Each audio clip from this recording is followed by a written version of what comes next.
I've said it over and over and over again, and it's true. And to prove I'm not being Chicken Little here, I'm bringing out the big guns to back me up. Tick populations are growing, and I mean in epidemic proportions. They are spreading. Veterinary Parasitologist Dr. Michael Dryden says it's so. Clearly, we are seeing an epidemic of ticks and tick-transmitted disease in this country. It's something that really started about two and a half decades ago and has continued essentially unabated ever since, as these ticks have basically continued to spread northward across eastern North America, even up into Canada as well. Our friends in Canada now are experiencing significant Lyme disease problems.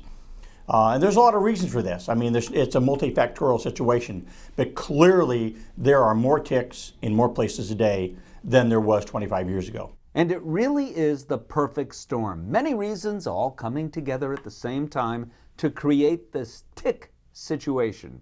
The reasons the ticks are really spreading, we can start with wildlife populations, particularly white-tailed deer.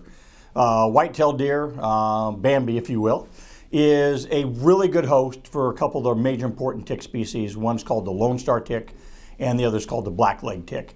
And the black-leg tick, most of people listening to us today are going to know as the deer tick or the Lyme tick. But the Lone Star tick is also a deer tick. In fact, both of those tick species have to have white-tailed deer populations in order to do well.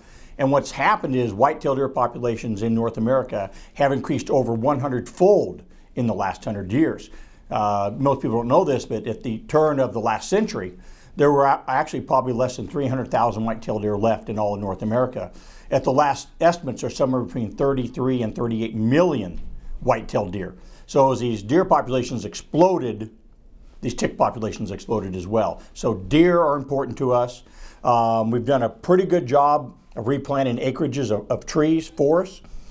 Clearly, we don't have the forest we had back in the 1700s before all the clear cutting, but they estimate there's 2.5 times more forested acres today than in 1900. And ticks like a deciduous forest canopy to protect them from the cold in the winter with leaf litter on the ground, and also protect them in the summer from dryness and desiccation from the sunlight. So you really need a tree canopy. And then one of the other factors is we've got to understand that we've had a lot of climatic fluctuations over the last quarter centuries as well, and our winters aren't as long and as hard as they once were. Now, they may be again at some point in the future, but at least right now they're not. And that has allowed a lot of ticks to survive the winter.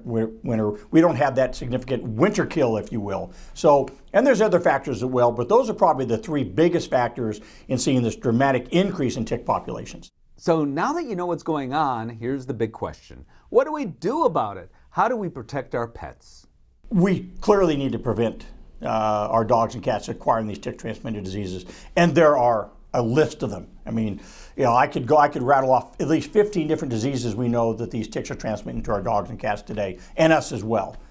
We need to protect our pets from these diseases. Some of these diseases are debilitating, chronic, and some of them are deadly.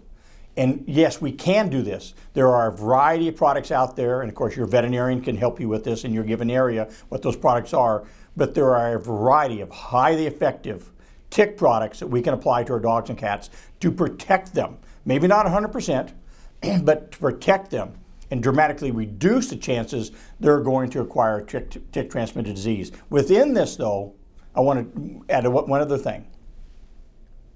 I may not see ticks 365 days out of the year, but I see them 12 months out of the year. You've got to protect your pets year-round. There are now many great products to protect your pets from ticks. Talk to your veterinarian about the product that's right for your pet. And if you're in a Lyme-heavy area, a Lyme-endemic area where there's lots of Lyme, you should probably be getting your dog vaccinated for Lyme. Much more information coming out soon as we kick off our Stop Lyme campaign.